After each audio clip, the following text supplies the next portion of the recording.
Welcome to the channel दोस्तों, मेरा नाम है आयुष गुप्ता। लेकर आया हूँ आज एक और नया video lecture number 2 class 11th chapter number 1 basic concept of chemistry. दोस्तों, लेक्चर शुरू करने से पहले मैं आपसे कुछ कहना चाहता हूँ कि प्लीज़ आप हमारे वीडियोस को पूरा एंड तक देखा करिए, जिससे कि आपको वीडियोस का 100% फ़ायदा हो सके। आज के लेक्चर में मैं आपसे बात करूँगा मैटर और उसकी क्लासिफिकेशन के बारे में। तो चलिए शुरू करते हैं।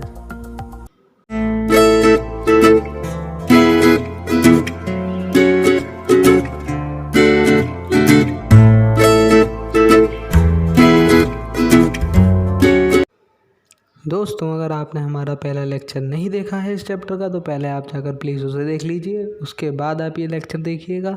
पहले लेक्चर में मैंने आपको केमिस्ट्री के बारे में समझाया था, बहुत ही जनरल बेसिक बातें करी थी उसमें मैंने, और आपको उसमें हमने ब्रांचेस भी बता दी थी केमिस्ट्री की, और मैंने आपको उसमें मैटर की भी डेफिनेशन समझा दी थी। पर इस लेक्चर में हम मैटर को काफ़ी डिटेल में डिस्कस करने वाले हैं, सो देखते रहिए वीडियो को। समझते हैं मैटर क्या है। मैटर कोई भी ऐसी चीज़ हो सकती है जिसका कोई मास हो या वो जगह को घेरती हो। बेटा, ये वो वाला मैटर नहीं है, लफड़े वाला मैटर ये नहीं है, ये है केमिस्ट्री वाला मैटर। कोई भी ऐसी चीज़ जिसका मास हो या जो कोई भी जगह घेरती हो, वो मैटर है। मैटर हमारा यूनिवर्स जो है, हमारा पूरा ब्रह्मांड जो है, वो मैटर से बना है। मैटर को हम हिंदी में पदार्थ बोल सकते हैं। तो हमारा जो ब्रह्मांड है, पूरा ब्रह्मांड वो मैटर से ही बना है, पदार्थों से ही बना है। मैटर और एक एनर्जी और है, मैटर और एनर्जी। हमारा पूरा ब्रह्मांड मैटर और एनर्जी से मिलकर ही बना है। अब देखते हैं मैटर की डेफिनेशन क्या होती है। Matter is anything that has mass and occupied space. ये मैटर की डेफिनेशन होती है, और हमारे ब्रह्मांड में सारी बॉडीज़ इस डेफिनेशन को सेटिस्फाई भी करती हैं। अब देखते हैं मास क्या होता है। Mass is a quantity of matter in a particular sample of matter. इसे समझने की कोशिश करते हैं। जैसे कि एक कोई पेन है मेरे पास, ठीक है। इस पेन का एक कांस्टेंट वैल्यू है। क्या है? कांस्टेंट वैल्यू, जिसे हम मास कहते हैं। मास एक कांस्टेंट वैल्यू होती है। अब इस पेन को चाहे मैं धरती पर रखूँ, चाहे मैं इस पेन को ले जाऊँ चंद्रमा पर, इसका जो मास होगा वो कांस्टेंट होगा, पर जो इसका वेट है, वेट इसका चेंज हो जाएगा। ठीक है। मास जो होती है वो एक कांस्टेंट वैल्यू होती है, और वेट हमारा प्लेस टू प्लेस जाने पर चेंज हो जाता है। अच्छा, कुछ ऐसी गैसें भी होती हैं जो कलरलेस होती हैं, ऑर्डरलेस होती हैं और टेस्टलेस भी होती हैं। ऐसी गैसों को हम कैसे डिफ़ाइन करेंगे कि वो मैटर हैं, उसके लिए हमें आगे और भी एविडेंस की रिक्वायरमेंट होगी, जिनसे हम बता पाएंगे कि ये गैसें भी मैटर हैं। वो हम आगे पढ़ेंगे। अब मैं आपको समझाता हूँ कि मास और वेट में आखिर क्या अंतर होता है। किसी भी बॉडी का मास एक कांस्टेंट वैल्यू होती है, जो हमेशा हर जगह कांस्टेंट ही रहती है। दोस्तों, हम वेट और मास को एक जैसा बिल्कुल भी नहीं कह सकते। दोनों ही चीज़ों में बहुत अंतर होता है। वेट जो होता है वो एक फ़ोर्स होती है, या हम बोल सकते हैं वो एक ग्रेविटेशनल फ़ोर्स होती है, जिसके कारण कोई भी ऑब्जेक्ट अर्थ की तरफ अट्रैक्ट करता है। और जो मास होता है वो एक कांस्टेंट वैल्यू होती है। अब देखते हैं वेट की डेफिनेशन क्या होती है। वेट की डेफिनेशन होती है, weight is equals to the mass multiply by the acceleration due to gravity. अच्छा, इससे हमें ये पता चलता है कि मास तो हमारा कांस्टेंट होता है, और जो ग्रेविटी होती है, वेट हमारा जो होता है वो ग्रेविटी के ऊपर ही पूरी तरह से डिपेंड करता है, क्योंकि मास तो हमारा कांस्टेंट हो गया और वेट इक्वल्स होता है mg। तो जो ग्रेविटी है, वेट हमारा ग्रेविटी के ऊपर पूरी तरह से डिपेंड करता है। मास तो हमारा कांस्टेंट रहता है हमेशा। ऐसे एक एग्जांपल से समझने की कोशिश करते हैं। जैसे कि मान लीजिए मेरा मास 6 है, मान लीजिए। तो मेरा वेट कितना होगा? मेरा वेट हो जाएगा 6 × 10। जो ग्रेविटी की वैल्यू होती है वो 9.8 होती है अर्थ पे, पर हम उसे अप्रॉक्सीमेटली 10 मान लेते हैं। अब अगर यही चीज़ मैं अगर मून पे देखूँ, तो मेरा मास तो हमेशा कांस्टेंट रहेगा, जो कि 6 है, पर जो ग्रेविटी है वो अर्थ की 1/4 हो जाती है। तो जो मेरा वेट है वो मून पर बहुत कम हो जाएगा। ठीक है ना? अर्थ के वेट से 1/4 हो जाएगा मेरा वेट मून पर। अब समझने की कोशिश करते हैं कि एनर्जी क्या होती है। एनर्जी देखो, हम डेली लाइफ से ही एग्जांपल लेते हैं कि केमिस्ट्री हमारी हमेशा डेली लाइफ में ही पूरे टाइम चलती रहती है, जैसे कि मैंने आपको इसके पहले लेक्चर में बता चुका हूँ। अच्छा देखो, एनर्जी को सिंपल तरीके से समझते हैं। जैसे हम सुबह नाश्ता करते हैं, ठीक है, नाश्ता किस लिए करते हैं? जिससे कि हमें एनर्जी मिले। या खाना किस लिए खाते हैं? जिससे कि हमें एनर्जी मिले। एनर्जी हमें क्यों ज़रूरत होती है? एनर्जी हमें ज़रूरत होती है काम करने के लिए, वर्क करने के लिए। कोई भी वर्क करने के लिए हमें ज़रूरत होती है एनर्जी की, इसलिए हम ब्रेकफास्ट लेते हैं, लंच लेते हैं, डिनर लेते हैं, खाना पीना खाते हैं। अच्छा अब देखो, सिंपल समझ लो, एनर्जी की यही डेफिनेशन होती है। एनर्जी की डेफिनेशन होती है capacity of doing work. Energy is a capacity of doing work. समझ गए होंगे। Energy is anything which has a capacity to push the matter from one place to another possesses energy. There are various forms of energies. कई तरह की form हो सकती हैं energy की। हीट, लाइट और भी कई तरह की फॉर्म हो सकती हैं। काइनेटिक एनर्जी और पोटेंशियल एनर्जी हम आगे के चैप्टर्स में पढ़ेंगे। मैं आपको एक बेसिक समझा देता हूँ कि काइनेटिक एनर्जी आखिर क्या होती है और पोटेंशियल एनर्जी क्या होती है। पहले पोटेंशियल एनर्जी समझते हैं। पोटेंशियल एनर्जी होती है एक स्टोर्ड एनर्जी। किसी भी ऑब्जेक्ट में स्टोर्ड एनर्जी को हम पोटेंशियल एनर्जी कहते हैं। मतलब कि जैसे कि कोई चीज़ अगर स्थिर रखी हुई है तो वो एक पोटेंशियल एनर्जी के कारण ही स्थिर है। अच्छा अब देखते हैं कि काइनेटिक एनर्जी क्या होती है। काइनेटिक एनर्जी होती है जैसे कि अगर कोई ऑब्जेक्ट स्थिर है और मैंने उस पर कोई भी फोर्स लगाया जिससे कि वो पुश हुआ, तो वो एक काइनेटिक एनर्जी का एग्जांपल हो गया एक तरीके से। अच्छा वर्ड से ही समझने की कोशिश कीजिए। काइनेटिक मतलब हम उसे स्पीड दे रहे हैं, वेलोसिटी देने की कोशिश कर रहे हैं, ठीक है। वही होता है काइनेटिक एनर्जी। मतलब हमने पुश किया तो उससे उसमें कोई वेलोसिटी जनरेट हुई, तो वही एक काइनेटिक एनर्जी है, ठीक है। इसी के साथ आपको एक बार और बता दूं मैं कि एनर्जी को हम ना ही क्रिएट कर सकते हैं और ना ही डिस्ट्रॉय कर सकते हैं। एनर्जी हमेशा एक फॉर्म से दूसरे फॉर्म में ट्रांसफ़र हो जाती है। और ऐसे ही मैटर भी है। मैटर को भी हम कभी ना तो क्रिएट कर सकते हैं और ना ही डिस्ट्रॉय कर सकते हैं। अब मान लीजिए जैसे मेरे पास फ़ोन है, मान लीजिए। अब इस फ़ोन को मैं पूरी तरह से ख़त्म नहीं कर सकता। जैसे मैं इसे तोड़ूंगा तो इसके टुकड़े टुकड़े हो जाएंगे, छोटे छोटे पार्ट्स में बट जाएगा। या ऐसे आप कोई भी चीज़ ले सकते हैं, उसे हम तोड़ेंगे तो वो छोटे छोटे एटम या मॉलिक्यूल्स में बट जाएगा, पर डिस्ट्रॉय ख़त्म कभी भी नहीं होगा। और जब हमें ये पता चला कि हम मैटर को एनर्जी में भी कन्वर्ट कर सकते हैं, जैसे कि हमारे कई रेडियो एक्टिव सब्सटेंसेस होते हैं जिन्हें हम एनर्जी में कन्वर्ट कर सकते हैं। जब ये दुनिया को पता चला तो कई डिस्कवरीज़ हुई, जैसे कि न्यूक्लियर रिएक्शंस की डिस्कवरी हुई, न्यूक्लियर फ्यूज़न और फिज़न कराए गए, इन सब की डिस्कवरी हुई। और हमारे एक बहुत ही मशहूर साइंटिस्ट जिनका सभी नाम जानते हैं, आइंस्टीन, उन्होंने अपनी इक्वेशन भी दी, जो एक बहुत ही फेमस इक्वेशन है, E=mc²। ये आप सभी को शायद पता होगी। m तो इसमें मास है और c जो है ये स्पीड ऑफ लाइट है, 3 × 10⁸ मीटर पर सेकेंड। अब देखते हैं क्लासिफिकेशन ऑफ मैटर को हम कितने पार्टों में क्लासीफाइड कर पाते हैं।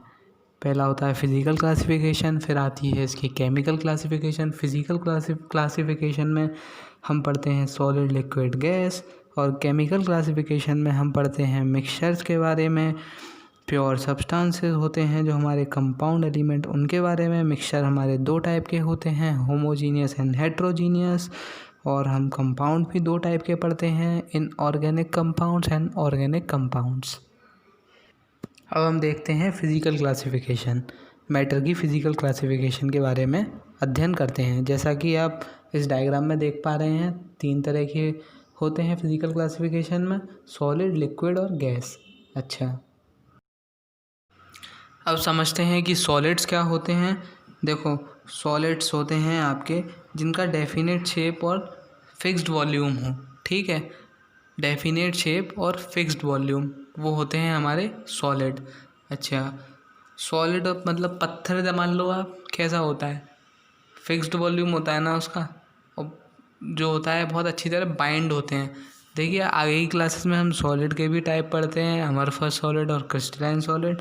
पर अभी के लिए हम केवल ये जान लेते हैं कि सॉलिड जो होते हैं रिजिड होते हैं, इनका फिक्स्ड वॉल्यूम होता है और इन पर प्रेशर टेम्परेचर का बहुत ही नेग्लिजिबल इफ़ेक्ट पड़ता है। जैसे कि मान लीजिए लोहा सॉलिड है, ठीक है। अब लोहे को मैं बहुत गर्म करूँगा तब जाके कहीं पिघलेगा। अब ये थोड़ी है कि लोहा गैस पर पिघले जाएगा, 100 डिग्री टेम्परेचर पे भी लोहा नहीं पिघलेगा। उसके लिए मुझे बहुत ही हाई टेम्परेचर चाहिए होगा, तभी मैं लोहे को पिघला सकता हूँ। अच्छा, एक बात और कर लेता हूँ मैं, जो सॉलिड्स होते हैं, सॉलिड्स जो होते हैं, ये जो मैटर की एक फॉर्म होती है, ये बहुत ही मिनिमम अमाउंट ऑफ एनर्जी को एसोसिएट करती है। मतलब इसमें बहुत ही मिनिमम अमाउंट ऑफ एनर्जी, कौन सी, काइनेटिक एनर्जी, बहुत ही minimum amount of kinetic energy को ये एसोसिएट करती है।